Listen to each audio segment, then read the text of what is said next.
प्रेतात्मा द्वारा मरीजों की देखभाल। ग्रेसी इस अस्पताल में कभी मैट्रन थी, लेकिन अब उसकी प्रेतात्मा मरीजों की देखभाल करती है और जैसा कि भूतों के बारे में प्रचलित है कि वे रात में ही सक्रिय होते हैं, ग्रेसी की प्रेतात्मा भी रात को ही अपनी ड्यूटी निभाती है। प्रिंस हेनरी अस्पताल सिडनी शहर से दूर समुद्र तट के पास लिटिल बे में स्थित है। इसकी स्थापना 1881 में की गई थी।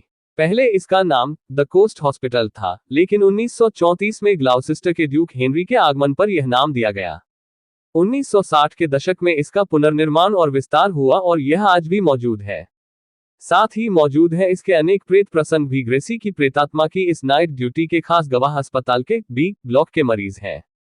इस वार्ड को आजकल डेलानी वार्ड के नाम से जाना जाता है। यहाँ इलाज के लिए दाखिल मरीज बताते हैं कि आधी रात के बाद पुरानी शैली की सफेद नर्सिंग कैप सिर पर लगाए एक रहस्यमयी नर्स वार्ड में आती है और उनकी सेवा करती है। वह उनके खाली गिलासों में पानी भरती है, सर्द रातों में उन्हें ठीक से कंबल ओढ़ाती है, जरूरत पड़ने पर उनके नीचे बेड पेन रखती है और इस्तेमाल होने के बाद उन्हें हटाती भी है। मजे की बात यह है कि मरीजों को यह आभास तक नहीं होता कि एक प्रेतात्मा वार्ड में है और वही उनकी देखभाल कर रही है। लेकिन वहां की नर्सें इस हकीकत से वाकिफ हैं और उससे भयभीत भी रहती हैं। हालांकि ग्रेसी को दुष्ट आत्मा के रूप में कभी नहीं समझा गया, लेकिन वह उस जमाने का प्रतिनिधित्व करती है जब नर्स का दबदबा रहता था। इसलिए उसके डर से नर्सें फटाफट उसके आदेशों का पालन भी कर डालती हैं। कई मौकों पर नर्सों ने ग्रेसी की प्रेतात्मा की उपस्थिति महसूस की है। उन्होंने महसूस किया है कि वह उनके कामकाज पर नजर रखती है। जब भी वे कॉफी ब्रेक लेती हैं, ग्रेसी उसे पसंद नहीं करती। एक बार तो दो नर्सें दूध उबालने के लिए चूल्हे पर रख वार्ड में झांकने चली गईं। करीब 1-1.5 मिनट बाद वे लौटकर आईं तो चूल्हा बंद था। बर्तन का दूध सिंक में फेंका जा चुका था और बर्तन ताजा ताजा धोकर रखा गया था। अब इतनी जल्दी तो ये सारा काम कोई प्रेतात्मा ही कर सकती थी। ग्रेसी की प्रेतात्मा के इन कामों से उसकी छवि एक सहदे और सीधी सादी समर्पित नर्स की बनती है, पर वास्तविक जीवन में वह रूखे मिजाज और सन की आदतों वाली नर्स थी। वह इतनी नकचरी थी कि किसी से रास्ते में छू जाने या टकरा जाने पर फौरन नहाने चली जाती थी। इसी अस्पताल के बी ब्लॉक में लिफ्ट की बेकार पड़ी एक शापर में रहस्यपूर्ण परिस्थितियों में गिरकर उसकी मृत्यु हुई थी। दरअसल इस अस्पताल की स्थापना टाइफाइड, कोर तथा चेचक जैसे अन्य संक्रामक रोगों के मरीजों के इलाज के लिए की गई थी।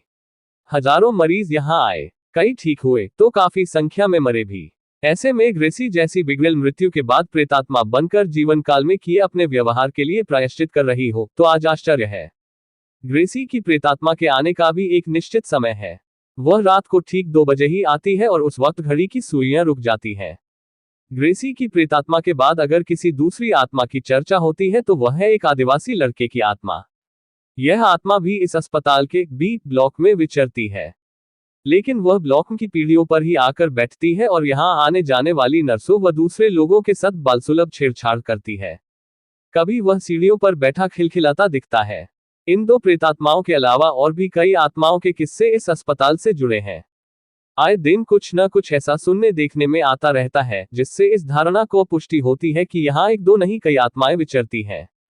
कभी किसी ने किसी उपकरण का स्विच ही ऑफ कर दिया। एक आत्मा किसी भारी भरकम व्यक्ति की है। गलियारों की दीवारों पर उसके पदचिन्ह उसके भारी पांवों की कहानी कहते हैं। इस आत्मा की पहचान नहीं हो सकी है। अस्पताल में बंद पड़े खाली वार्डों से नर्सों को बुलाने के लिए बजट सुनाई पड़ते हैं। इतना कुछ होने के बावजूद अस्पताल में काम करने वालों और इलाज करवा रहे मरीजों को कोई परेशानी नहीं होती। उनके लिए ये एक सामान्य और रोजमर्रा की बातें हो गई हैं। लेकिन सवाल उठता है कि एक ही जगह पर इतनी आत्माओं का डेरा क्यों?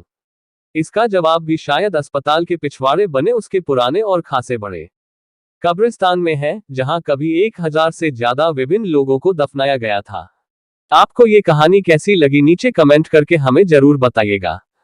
अगर आपको ये कहानी पसंद आई हो तो अपने दोस्तों के साथ जरूर शेयर करें और ऐसी ही प्यारी कहानियां सुनने के लिए हमारे YouTube चैनल से जुड़े।